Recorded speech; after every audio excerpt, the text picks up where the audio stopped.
નમસ્કાર મિત્રો, દેશ અને દુનિયાના સૌથી મોટા સમાચારમાં આપનું સ્વાગત છે। તો આજના તાજા સમાચાર મેળવવા માટે વિડીયોને અંત સુધી જોતા રહો અને આવા જ દરરોજના સમાચાર સૌથી પહેલા મેળવવા માટે આ ચેનલને સબસ્ક્રાઇબ કરવાનું ના ભૂલતા। તો મિત્રો આજના પ્રથમ સમાચાર વિશે વાત કરીએ તો જો તમારું બેંકમાં ખાતું છે તો આ સમાચાર ખાસ જાણી લેજો। મિત્રો સતત વધી રહેલી છેતરપિંડીને લઈને આરબીઆઈ દ્વારા મોટી જાહેરાત કરવામાં આવી છે। હવે મિત્રો ફાઇનલી મોટી બેંક દ્વારા જાહેરાત કરી દેવામાં આવી છે।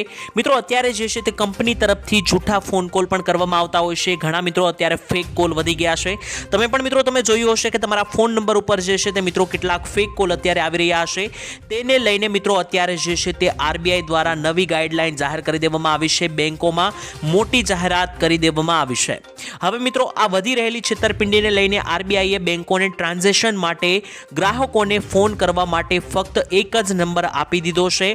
એટલે કે આરબીઆઈ તરફથી મિત્રો જો તમારા ફોનમાં હવે મિત્રો ફોન આવશે, તમે કોઈ પણ પ્રકારનું બેંકમાં ટ્રાન્ઝેક્શન કરશો તો જે મિત્રો ફોન આવતા હોય છે તે ફોન મિત્રો જો સાચેમાં બેંકથી હશે તો 1600 એટલે કે 1600 લખેલો આંકડો જે છે તે ફોન નંબર સિરીઝનો ઉપયોગ કરવામાં આવશે। એટલે કે મિત્રો જે સિરીઝ તમારે ઘણી વખત ફોન આવે છે ત્યારે આગળના જે આંકડા હોય છે તો જો 1600 થી નંબર શરૂઆત થતો હોય તો મિત્રો ઓફિશિયલ બેંકનો નંબર છે તેવું તમારે માનવાનું રહેશે। તેની સાથે સાથે મિત્રો ઘણી વખત બેંકમાં જે છે તે બેંકને અન્ય કામ લગતા મિત્રો ફોન કરે છે બેંક કે તમારું કોઈ પણ અન્ય મિત્રો કામ હોય છે બેંકને લગતું। તેવી પરિસ્થિતિમાં મિત્રો જો બેંકનો ફોન આવશે તો તે સિરીઝ મિત્રો 140 વાપરવામાં આવશે।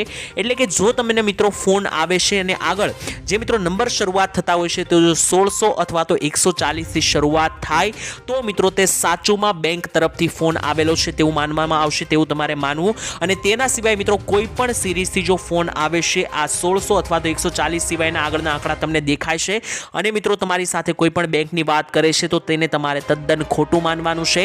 તે વ્યક્તિ સાથે તમારે કોઈ પણ તમારી પર્સનલ બેંકની ડિટેલની જાહેરાત નથી કરવાની, નહીતર તમારા બેંકમાં પૈસા પડેલા હશે તેને પણ મિત્રો જે છે તે લૂંટવામાં આવી શકે। અત્યારે મિત્રો આ સાયબર ફ્રોડ વધી રહ્યા છે જેને લઈને ફાઇનલી હવે અંતમાં બેંકે મિત્રો ગાઈડલાઈન જારી કરી દીધી છે। તો ત્યાર પછીના મહત્વના સમાચાર વિશે મિત્રો માહિતી મેળવી લઈએ તો ખેડૂત નોંધણીને લઈને નવી જાહેરાત કરી દેવામાં આવી છે। મિત્રો તમે જાણો છો કે 15 ઓક્ટોબર 2024ના રોજ સરકારે જાહેરાત કરી હતી કે જે પણ ખેડૂત નોંધણી ફાર્મર રજિસ્ટ્રેશન નહીં કરાવે તેમને કોઈ પણ સરકારી યોજનાનો લાભ નહીં મળે, 2000 રૂપિયાના હપ્તા પણ નહીં મળે। તેને લઈને મિત્રો નવી જાહેરાત કરવામાં આવી છે। આપને મિત્રો જણાવી દઈએ તો આ ખેડૂત નોંધણી ઉપર ખેડૂતોની નોંધણીમાં ગુજરાત જે છે તે ભારતનું પ્રથમ રાજ્ય બનીને આવ્યું છે। એટલે કે ભારત દેશ અન્ય રાજ્યોની સાપેક્ષે ગુજરાતના લોકોએ સૌથી વધારે આ ફાર્મર રજિસ્ટ્રેશન કરાવ્યું છે। ગુજરાતને દેશમાં સૌ પ્રથમ નંબર મળ્યો છે। 50% ખેડૂતોની નોંધણી જે છે તે પૂર્ણ થઈ ગઈ છે ગુજરાતમાં। ભારત સરકાર તરફથી મિત્રો સ્પેશિયલ આના માટે જે મિત્રો ગુજરાતીઓએ સૌથી વધારે ખેડૂત નોંધણી કરાવી છે, ફાર્મર રજિસ્ટ્રેશન કરાવેલું છે, તેના માટે ભારત સરકારે ગુજરાતીઓને 123 કરોડની પ્રોત્સાહન ભેટ આપી છે। તેની સાથે મિત્રો અગાઉ પણ ગુજરાતીઓએ 25% પણ ખેડૂત નોંધણી સૌથી પહેલા કરી હતી ત્યારે પણ 82 કરોડની ભેટ મળી હતી। આમ મિત્રો ટોટલ ગણીએ તો 200 કરોડ રૂપિયાની ભેટ ભારત સરકારે ગુજરાતીઓને આપી છે, કારણ કે ગુજરાતના ખેડૂતોએ આ ફાર્મર રજિસ્ટ્રેશનની અંદર ખૂબ જ ઝડપ રાખી છે। તો મિત્રો તમારું ફાર્મર રજિસ્ટ્રેશન ખેડૂત નોંધણી થઈ ગઈ છે કે નહીં કોમેન્ટમાં લખીને જણાવી દેજો અને ના થઈ હોય તો વહેલી તકે પતાવી દેજો, કારણ કે હવે 10 થી 15 દિવસની અંદર 2000 રૂપિયાનો હપ્તો આવી શકે। તો એ હપ્તો તમારે મેળવવો હોય તો આ ફાર્મર રજિસ્ટ્રેશન ફરજિયાત થયેલું છે। જો તમે નહીં કરાવેલું હોય તો આ હપ્તાથી તમે વંચિત રહી જશો। ત્યારબાદ મહત્વના સમાચાર વિશે મિત્રો જોઈ લઈએ તો નવો નિયમ સરકારે જાહેર કરી દીધો છે જેમાં 6 મહિના સુધીની જેલ થઈ શકે। તો જો તમે વાહન ચાલક છો તો આ સમાચાર કાન ખોલીને સાંભળી લેજો। મિત્રો સરકારે ટ્રાફિક નિયમો માટે માર્ગદર્શિકા જાહેર કરી છે જે ખાસ ઇમરજન્સી વાહનોને પ્રાધાન્ય આપવા સાથે સંબંધિત છે। 1 જાન્યુઆરી 2025 થી અમલમાં આવેલા નવા નિયમ અનુસાર મિત્રો જો તમે ઇમરજન્સી વાહનોને રસ્તો નહીં આપો તો 10,000 રૂપિયાનો દંડ અને 6 મહિનાની જેલ પણ થઈ શકે। એટલે કે મિત્રો તમે રસ્તા ઉપર ગાડી લઈને જાઓ છો અને પાછળથી કોઈ એમ્બ્યુલન્સ અથવા તો ફાયર એક્સ્ટિંગ્વિશર એટલે કે મિત્રો જે ફાયર બ્રિગેડ આવતા હશે તો આ પ્રકારના ઇમરજન્સી વાહનોને એમ્બ્યુલન્સ અથવા ફાયર બ્રિગેડ જેવા ઇમરજન્સી વાહનોને તમારે સાઈડ આપવી પડશે। અને જો તમે મિત્રો સાઈડ નહીં આપો તો 10,000 રૂપિયાનો દંડ અને 6 મહિનાની જેલ પણ થઈ શકે છે। તો રસ્તા ઉપર ગાડી અથવા વાહન ચલાવતા હોય તો આ નિયમ અંગે ચેતીને રહેજો। ત્યારબાદ મહત્વના સમાચાર વિશે મિત્રો માહિતી મેળવી લે તો મહિલાઓને મળશે 7,000 રૂપિયાની સહાય. મિત્રો પ્રધાનમંત્રી નરેન્દ્ર મોદીએ 9 ડિસેમ્બર 2025ના રોજ મહિલા સશક્તિકરણ માટે વીમા સખી યોજનાની જાહેરાત કરી હતી, શરૂઆત કરી હતી. તો આ યોજનાની જાહેરાતથી તેને માત્ર ને માત્ર હજી 1 મહિનો થયો છે. 1 મહિનાની અંદર જ આ યોજનાને ખૂબ જ સારું પ્રોત્સાહન મળ્યું છે, પ્રતિસાદ મળ્યો છે. છેલ્લા 1 મહિનામાં 50,000થી વધારે મહિલાઓ આ યોજના સાથે જોડાઈ ગઈ છે. તો મિત્રો તમે ના જોડાયો હોય તો આ યોજનાની અંદર જે છે તે ખાસ કરીને જોડાઈ જજો. અને કારણ કે આ યોજનાની અંદર 18 થી લઈને 70 વર્ષની તમામ મહિલાઓને જે છે કે જે 10મું પાસ હશે તેવી મહિલાઓને આત્મનિર્ભર બનવાના ઉદ્દેશ્યથી સરકાર 7,000 રૂપિયા સુધીની સહાય આપી રહી છે. ત્યારબાદ મહત્વના સમાચાર મિત્રો જોઈ લઈએ તો ચોમાસા 2025ને લઈને પરેશભાઈએ આપી દીધી છે નવી જાહેરાત. આપણે મિત્રો જણાવી દઈએ તો 2025ની શરૂઆત થઈ ગઈ છે. તો હવે આ ચાલુ વર્ષ 2025નું ચોમાસું કેવું રહેવાનું છે તેને લઈને પરેશભાઈએ શું જણાવ્યું તેની વાત કરીએ તો પરેશ ગોસ્વામીએ મિત્રો આગાહી કરતા જણાવ્યું કે 2025નું ચોમાસું ખેડૂતો માટે ખૂબ જ સારું જવાનું છે. 2025ની અંદર ચોમાસું જે છે તે ગયા વર્ષ 2024ની જેમ જ વહેલું શરૂ થાય તેવી શક્યતાઓ નથી. એટલે કે 2024માં ગયા વર્ષે ચોમાસું વહેલું શરૂ થઈ ગયું હતું. આ વખતે મિત્રો 2025માં 1 થી 2 અઠવાડિયા ચોમાસું મોડું થઈ શકે અને આ વર્ષે ચોમાસું 20 થી લઈને 24 જૂન આસપાસ શરૂ થશે, ગુજરાત પહોંચશે તેવું મિત્રો પરેશભાઈએ જણાવ્યું. અને આ વખતે જે છે તે મિત્રો ચોમાસું લાંબુ પણ ચાલવાનું છે. જેમ મિત્રો ગયા વર્ષે એટલે કે 2024માં ચોમાસું દિવાળી સુધી ચાલ્યું હતું તેવી જ રીતના આ વર્ષે પણ 25 ઓક્ટોબર સુધી ચોમાસું ચાલે. છેલ્લો વરસાદ ચોમાસાનો 25 ઓક્ટોબરે પડે તેવી મિત્રો આગાહી પરેશભાઈએ કરી છે. અને જેવી રીતના મિત્રો ગયા વર્ષે અતિ ભારે વરસાદ નોંધાયા હતા, વારંવાર અતિવૃષ્ટિ જેવો માહોલ સર્જાયો હતો, લીલા દુષ્કાળ જેવો માહોલ સર્જાયો હતો, તેવો માહોલ આ વર્ષે પણ રહેવાનો છે. અમુક ભાગોમાં અતિવૃષ્ટિઓ જોવા મળે તેવી ખતરનાક આગાહી પણ પરેશભાઈ ગોસ્વામી જાણીતા હવામાન નિષ્ણાત દ્વારા કરવામાં આવી છે.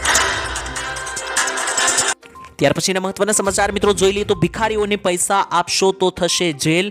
આપને મિત્રો જણાવી દઈએ કે 1 જાન્યુઆરીથી જ મધ્યપ્રદેશના ઇન્દોરમાં ભિખારીને પૈસા આપવા ઉપર FIR નોંધવામાં આવશે તેવી જાહેરાત કરી છે. એટલે કે ભિખારીઓને પૈસા આપવા નહીં. કેન્દ્ર સરકારના પાયલોટ પ્રોજેક્ટ હેઠળ મિત્રો ઇન્દોરને ભિક્ષાવૃત્તિ મુક્ત બનાવવાના પ્રયાસો થઈ રહ્યા છે. ભિક્ષુકોને મિત્રો સરકાર જે છે તે 6 મહિના સુધી રહેઠાણ આપશે, એટલે કે રહેવાની સુવિધા આપશે અને નોકરી ધંધા માટે આ ભિખારીઓને મદદ પણ કરવામાં આવશે.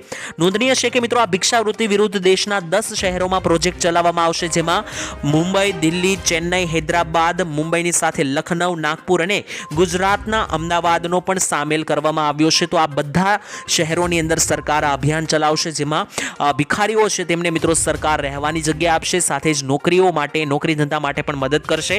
તો લોકોએ જે છે તે ભિખારીઓને રૂપિયો પણ આપવો નહીં, નહીતર FIR પણ નોંધવામાં આવી શકે તેવી જાહેરાત થઈ છે. અને જો મિત્રો આ પ્રોજેક્ટ સફળ થશે તો આને અન્ય શહેરોની અંદર પણ ફેલાવવામાં આવશે.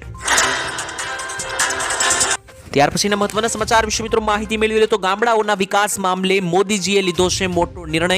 તો જો તમે ગામડામાં રહેતા હોય તો આ સમાચાર ખાસ સાંભળી લેજો. સરકાર હવે ગામડાઓને વિકસિત કરવા ઉપર ધ્યાન દઈ રહી છે. ત્યારે ઇઝ ઓફ લિવિંગ વધારવા માટે વડાપ્રધાન નરેન્દ્ર મોદીએ ડિજિટલ ઇન્ડિયા અભિયાનની શરૂઆત કરી હતી અને સમયની સાથે મિત્રો આ અભિયાન જે છે તે ખૂબ જ વિસ્તરાઈ રહ્યું છે, ફેલાઈ રહ્યું છે. ત્યારે આ અભિયાનને સાકાર કરવા માટે ગુજરાતના મુખ્યમંત્રી ભૂપેન્દ્ર પટેલના માર્ગદર્શન હેઠળ હવે ડિજિટલ ગુજરાતની દિશામાં આગળ વધારવામાં આવી રહ્યું છે. એટલે કે ગુજરાતના ગામડાના વિસ્તારોને, ગામડાના ઘરોને સ્માર્ટ હોમ એટલે કે આધુનિક મકાનમાં રૂપાંતરિત કરીને તેમને મિત્રો ડિજિટલી સશક્ત બનાવવાના ઉદ્દેશ્ય સાથે સરકારે 25 ડિસેમ્બરે મુખ્યમંત્રીના દિશા નિર્દેશન હેઠળ મિત્રો આ ફેસલો લીધો છે અને ખાસ કરીને ફાઈબર ટુ ફેમિલી પહેલની શરૂઆત કરવામાં આવી છે.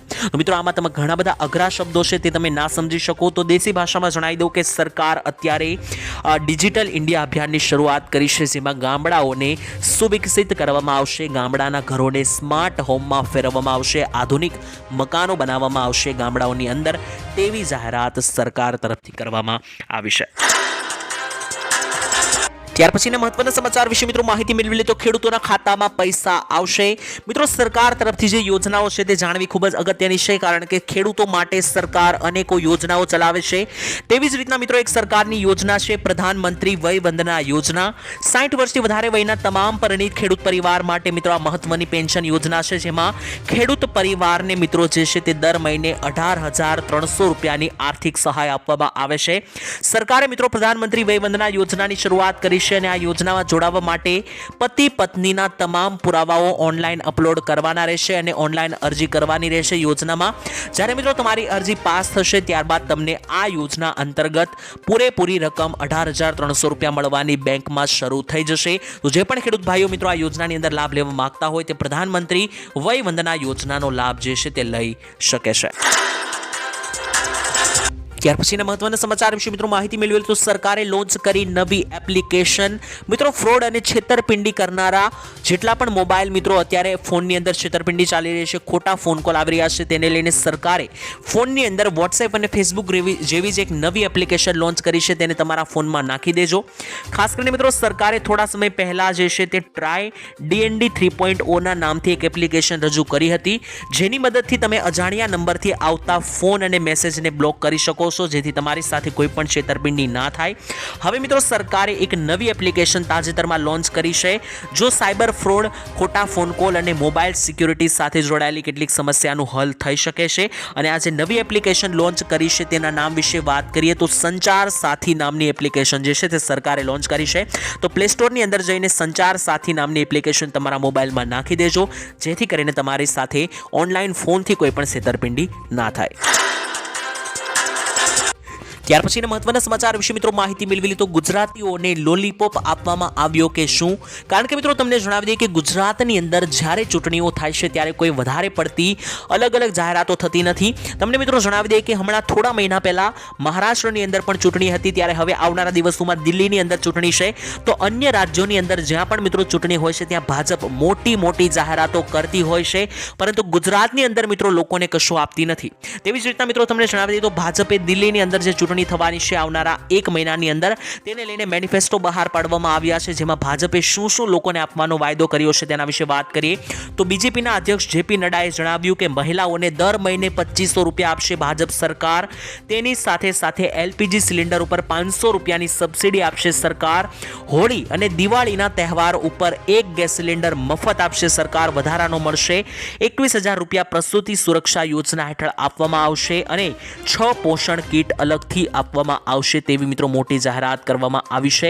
તો મિત્રો તમારું શું કહેવું છે? આ જેટલી પણ મોટી જાહેરાતો જે સરકાર તરફથી કરવામાં આવતી હોય છે તેવી ગુજરાતની અંદર પણ કરવી જોઈએ કે નહીં સરકારે? તમારું શું માનવું છે મિત્રો? કારણ કે અન્ય જે રાજ્યોની અંદર મહિને 2500 સ્ત્રીઓને મળે છે અને ભાજપ જ આપી રહી છે, તો ગુજરાતમાં પણ ભાજપની સરકાર છે, તો ગુજરાતની મહિલાઓને પણ મહિને 2500 આપવા જોઈએ કે નહીં? કોમેન્ટમાં લખીને જણાવી દેજો. તો ખરાબ રસ્તા અંગે નીતિન ગડકરીએ આપ્યું છે મોટું નિવેદન. જેલ થવા સુધીની મિત્રો વાત થઈ ગઈ છે. વાત કરી લઈએ તો ખરાબ રસ્તા માટે બિનજામીન પાત્ર ગુનો દાખલ થશે. કોન્ટ્રાક્ટરો અને એન્જિનિયરોને જેલ ભેગા કરવા જોઈએ ત્યાં સુધીની વાત કરી નાખવામાં આવી છે. મિત્રો તમને જણાવી દઈએ કે જે ચોમાસું જતું રહ્યું છે ત્યારબાદ જે રસ્તાઓની હાલત છે ગુજરાતમાં તે ઘણી બધી કફોડી છે અને તેને લઈને ઘણા બધા લોકો જે છે તે હેરાન પરેશાન થઈ રહ્યા છે. ઘણા બધા ગામડાઓના અને શહેરોના રસ્તા ઉથલપાથલ થઈ ચૂક્યા છે. સરકારે મિત્રો ઘણી વખત છે તે જાહેરાત કરી છે, છતાં પણ રસ્તાઓ રિપેર થતા નથી. તેને લઈને ભારતીય ઉદ્યોગ સંગઠનના કાર્યક્રમમાં સામેલ થયેલા કેન્દ્રીય મંત્રીએ કહ્યું કે માર્ગ અકસ્માતની પાછળ મોટા ભાગે ક્ષતિયુક્ત DPR અને ખરાબ રસ્તાઓ હોય છે, તેને બિનજામીન પાત્ર અપરાધ ગણાવવો જોઈએ. એટલે કે આ ખરાબ રસ્તાઓને કારણે ઘણા બધા લોકોના અકસ્માતો પણ થતા હોય છે. સાથે જ માર્ગ અકસ્માતની અંદર મિત્રો જે છે તે ખાસ કરીને કોને દોષ આપવો તે પણ ખાસ કરીને જાણવાનું રહ્યું. તેને લઈને કોન્ટ્રાક્ટરો અને એન્જિનિયરોને દુર્ઘટના માટે જવાબદાર ગણવા જોઈએ તેવી પણ જાહેરાત કરવામાં આવી છે. સરકાર મિત્રો કરોડો રૂપિયાના પેકેજ જાહેર કરે છે, છતાં પણ તે અંગે રોડ રસ્તા ઉપર કામ જે છે તે મિત્રો સારી રીતે થતું નથી. આ અંગે મિત્રો તમારું શું કહેવું છે? તમારા વિસ્તારોમાં રોડ રસ્તાઓની હાલત કેવી છે? કોમેન્ટમાં દર્શાવી દેજો. ત્યારબાદ મહત્વના સમાચાર મિત્રો જાણી લઈએ તો 45,000 ગામડાઓ જે છે તે બંધ થવા જઈ રહ્યા છે. મોટું આંદોલનના એંધાણો દેખાઈ રહ્યા છે. મિત્રો દેશભરમાં લગભગ 3 થી 4 વર્ષ થઈ ગયા છે કે લગાતાર ખેડૂતો જે છે તે સરકાર સમક્ષ સંઘર્ષ કરી રહ્યા છે. ખેડૂત આંદોલન જોવા મળી રહ્યા છે. ત્યારે તમામ આંદોલનની અંદર મિત્રો ખાસ કરીને જણાવી દઈએ તો રાજસ્થાનમાં અત્યારે જે છે તે મામલો ગરમાઈ શકે, કારણ કે ખેડૂત મહાપંચાયત દ્વારા મિત્રો 29 તારીખે એટલે કે આવનારી 29 જાન્યુઆરીના રોજ રાજસ્થાનના ગામડાઓ બંધ કરવાનું આંદોલન જાહેર જાહેર કરવામાં આવશે તેવી જાહેરાત થઈ છે। આ દરમિયાન મિત્રો રાજસ્થાનના તમામ ગામડાઓ બંધ રહેશે અને ગામનો કોઈ પણ વ્યક્તિ જે છે તે ગામની બહાર જોવા નહીં મળે। ન તો મિત્રો ગામમાં કોઈ રેલગાડી ચાલશે કે ન કોઈ પણ વ્યક્તિ વાહન લઈને બહાર નીકળશે। 29 તારીખે 45,000 જેટલા ગામડાઓ રાજસ્થાનમાં બંધ રહેશે અને આ મિત્રો એટલા માટે છે કારણ કે ખેડૂતોની માંગ સરકાર સામે છે અને લગાતાર ખેડૂત આંદોલન થઈ રહ્યા છે, છતાં પણ સરકાર ખેડૂતોની આ માંગણીઓ પૂરી કરતી નથી। તેનાથી ખેડૂતો જે છે તે મિત્રો આ રીતનો વિરોધ પ્રદર્શન દર્શાવશે। મિત્રો તમારું શું કહેવું છે? ખરેખર આ રેસની અંદર ખેડૂતોની જીત થશે કે નહીં? તમને શું કહેવું છે? કોમેન્ટમાં લખીને જણાવી દેજો। ત્યારબાદ મહત્વના સમાચાર વિશે મિત્રો માહિતી મેળવી લઈએ તો પેટ્રોલ અને ડીઝલના ભાવો ઘટી શકે, મોટી જાહેરાત કરવામાં આવી છે। આપને જણાવી દઈએ તો મિત્રો પેટ્રોલ ડીઝલ પર લાગતો ટેક્સ સરકારે હટાવ્યો છે। ઓઇલ કંપનીઓની મોટી જાહેરાત બાદ મિત્રો ખાસ કરીને લોકોને રાહત મળી શકે। સ્થાનિક રીતે મિત્રો વાત કરીએ તો ક્રૂડ ઓઇલ અને જે પણ મિત્રો એવિએશન ફ્યુલ ચાર્જ છે તેમાં ટેક્સ જે છે તે મિત્રો નાબૂદ કર્યો છે। ત્યારે નાણાં રાજ્યમંત્રી પંકજ ચૌધરીએ રાજ્યસભામાં આ સંબંધમાં નોટિફિકેશન રજૂ કરી હતી અને નિષ્ણાંતોનું માનવું છે કે આ દરેકે દરેક જે મિત્રો ઘટાડા કરવામાં આવ્યા છે અને જે પણ ટેક્સ હટાવવામાં આવ્યા છે તે સીધો પેટ્રોલ અને ડીઝલના ભાવ ઘટાડવાનું દબાણ ઊભું કરશે સરકાર ઉપર। મિત્રો ઘણી વખત એવા સમાચાર આવતા હોય છે કે ટેક્સ ઘટવાના કારણે ક્રૂડ ઓઇલના ભાવ ઘટવાના કારણે પેટ્રોલ ડીઝલના ભાવ ઘટશે, પરંતુ મિત્રો દરેક વખતે જ્યારે માહિતી આપવામાં આવે છે ત્યારે કોઈ પણ અસર થતી નથી। તેની સાથે મિત્રો ઘણી વખત તો પેટ્રોલિયમ મંત્રીઓ પણ આવીને જાહેરાત કરી દેશે કે ટૂંક સમયમાં જ ભાવ ઘટી શકે પેટ્રોલ ડીઝલના, છતાં પણ મિત્રો હજુ પણ આ ભાવ ઘટ્યા નથી। વારંવાર મિત્રો જાહેરાતો તો થાય છે પરંતુ પેટ્રોલ ડીઝલના ભાવ યથાવત જોવા મળે છે, ઇવન વધતા જોવા મળે છે। આ મુદ્દે મિત્રો તમારું શું કહેવું છે? ખરેખર માત્ર જાહેરાતો અને વાતો જ થાય છે, ભાવ ઘટતા નથી? તે મુદ્દે તમારો અભિપ્રાય કોમેન્ટમાં લખીને જણાવી દેજો। ત્યારબાદ મહત્વના સમાચાર વિશે મિત્રો માહિતી મેળવી લે તો રેશન કાર્ડ ધારકો 10 લાખ રૂપિયાની ભેટ મળશે। આ સમાચાર જાણી લેજો। મિત્રો સીએમ ભૂપેન્દ્ર સરકારનો મોટો નિર્ણય સામે આવ્યો છે। હવે એનએફએસએ કાર્ડ ધારકોને પણ પ્રધાનમંત્રી જય યોજના હેઠળ કાર્ડ આપવામાં આવશે। એટલે કે મિત્રો જે પણ લોકો પાસે રેશન કાર્ડ છે, એનએફએસએ કાર્ડ છે, તે લોકોને હવે મિત્રો સીધું પ્રધાનમંત્રી જય યોજના હેઠળ આયુષ્માન કાર્ડ આપવામાં આવશે। ગુજરાતની સરકારી અને ખાનગી હોસ્પિટલમાં મિત્રો આયુષ્માન કાર્ડ ધારક હેઠળ 10 લાખ રૂપિયા સુધીની સારવાર હવે વિના મૂલ્યે રેશન કાર્ડ ધારકોને પણ આપવામાં આવશે। એટલે કે જે પણ લોકો પાસે રેશન કાર્ડ છે અને આયુષ્માન કાર્ડ નથી તેવા લોકોને પણ મિત્રો હવે પ્રધાનમંત્રી જય યોજનામાં સમાવેશ કરી લેવામાં આવશે અને આયુષ્માન કાર્ડ આપી દેવામાં આવશે। ત્યારબાદ તેવા લોકો પણ 10 લાખ રૂપિયા સુધીની સારવાર મફતમાં મેળવી શકશે। ત્યારબાદ મહત્વના સમાચાર વિશે મિત્રો માહિતી મેળવી લે તો ખેડૂતોની લોન માફી અંગે મોટા સમાચાર સામે આવ્યા છે। ખેડૂતોને મળી છે મોટી રાહત। મિત્રો ખેડૂતોની લોન માફી સમગ્ર દેશમાં સૌથી વધારે અત્યારે હાલ ચર્ચાનો વિષય છે। તેવામાં તેલંગાણામાં ખેડૂતોની લોન માફ કરવામાં આવી છે। તેલંગાણાની અંદર મિત્રો ત્યાંના સીએમ રેવંત રેડ્ડીએ મિત્રો લોન માફી યોજનાની જાહેરાત કરીને જણાવી દીધું હતું કે ત્યાંના ખેડૂતોની 2 લાખ રૂપિયા સુધીની લોન સંપૂર્ણપણે માફ કરવામાં આવશે। આ પહેલા મિત્રો ઝારખંડ સરકારે પણ ખેડૂતોની 2 લાખ રૂપિયાની લોન માફ કરવાની જાહેરાત કરી છે। લગાતાર મિત્રો અનેકો રાજ્યો જે છે તે ખેડૂતોને આ લોનમાંથી બહાર કાઢી રહ્યા છે, પરંતુ ગુજરાતની વાત કરીએ તો ગુજરાતના ખેડૂતો મોટા ભાગના ખેડૂતો ઉપર લોન રહેલી છે, છતાં પણ ગુજરાતના ખેડૂતો ઘણા બધા સમયથી લોન માફી અને દેવા માફીની માંગણી કરી રહ્યા છે, છતાં પણ ગુજરાતમાં લોન માફી કે દેવા માફી અંગે કોઈ પણ મોટી જાહેરાત થતી નથી। તો મિત્રો અન્ય રાજ્યોની અંદર જો દેવા માફી થઈ રહી હોય તો ગુજરાતમાં શા માટે નહીં, તે પણ એક મોટો પ્રશ્ન બને। આ બાબતે મિત્રો તમારું શું કહેવું છે? નીચે કોમેન્ટમાં લખીને જણાવી દેજો।